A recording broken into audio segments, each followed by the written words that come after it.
Hey everyone, it's Justine and welcome back to Technique Week Distress Inks 101, and today we're featuring some natural backgrounds. There are two videos today, plus I have other videos that I've featured before listed on my blog that apply similar techniques.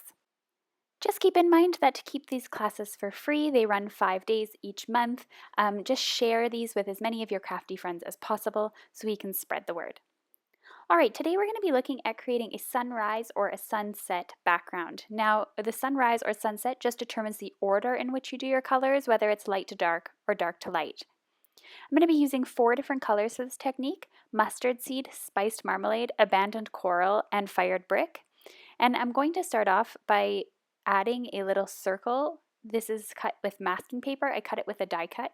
I'm going to add it to the bottom because this is going to be where my actual sun is going to be. So you can do this as well with moon techniques or anything that you need blocked out for a sun. Now I'm going to go through some of the blending techniques that I talked about yesterday during the introduction video as I'm doing this. I sped up this video so you know that this is 300 times faster than I normally would do it, so you know that I do take my time. Starting off of the cardstock and working my way into the cardstock, I'm using a light hand with little to no pressure and adding the color and gradually building it up. If your color is not getting darker, which you'll see in my other video today, it means that your ink may need some re-inking. I know my spiced marmalade, for example, is definitely an ink that needs some re-inking. I'm going to go back and forth. So I started with the yellow mustard seed. I went in with the orange, went back in with the yellow. So I always try and keep 2 brushes out. So right now you'll see I start with the abandoned coral, but I keep my brush and my orange ink out because I'm going to go back in and I'm going to go back in and blend those 2 colors even more together. So I'm building up the abandoned coral, then I'm going back in with the orange right now to blend those 2 colors even better together, and back again with the abandoned coral. So generally I like to have 2 blending tools out at all times, and I have the 2 colors out at all times so I can blend them back and forth. The last color I'm going to be doing is fired red. You'll also notice that I don't do my blending from top to bottom. I tend to turn it to the side. I find it just easier and more natural for my hand.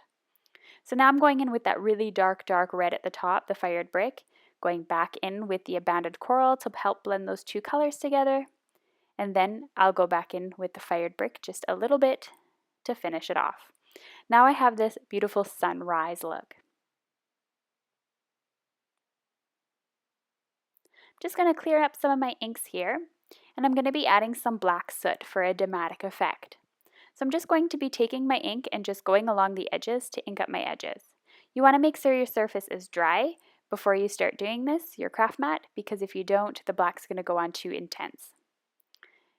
I decided to do this look here, and you can do it with brown or black or really any dark color.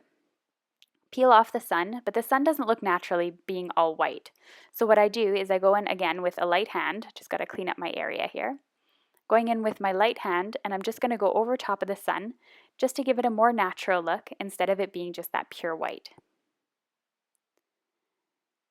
For even more dramatic effect, I'm going to add on a stamp to the bottom, and I'm going to stamp some treetops so it looks like the sun is peeking over the treetops. Now I'm going to be using a tree stamp from Stampin' Up. I think this is a stamp set that most people have in their collection called Lovely as a Tree. It's probably the set that's been around so long from Stampin' Up, and it's one of my first stamp sets.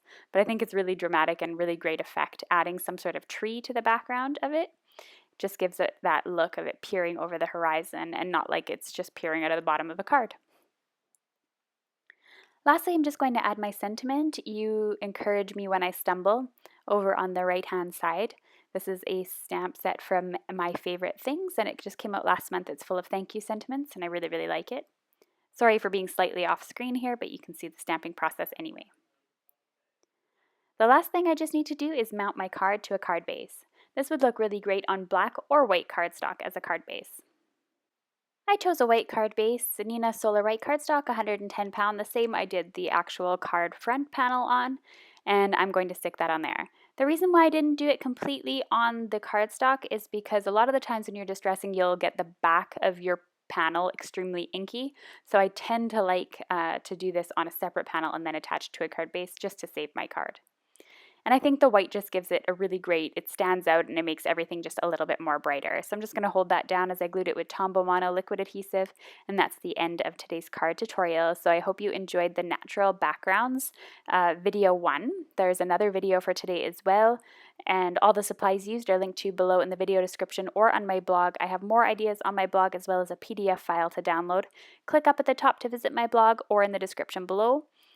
On the right, there's a subscribe button, so you can subscribe to my channel so you never miss another video or class.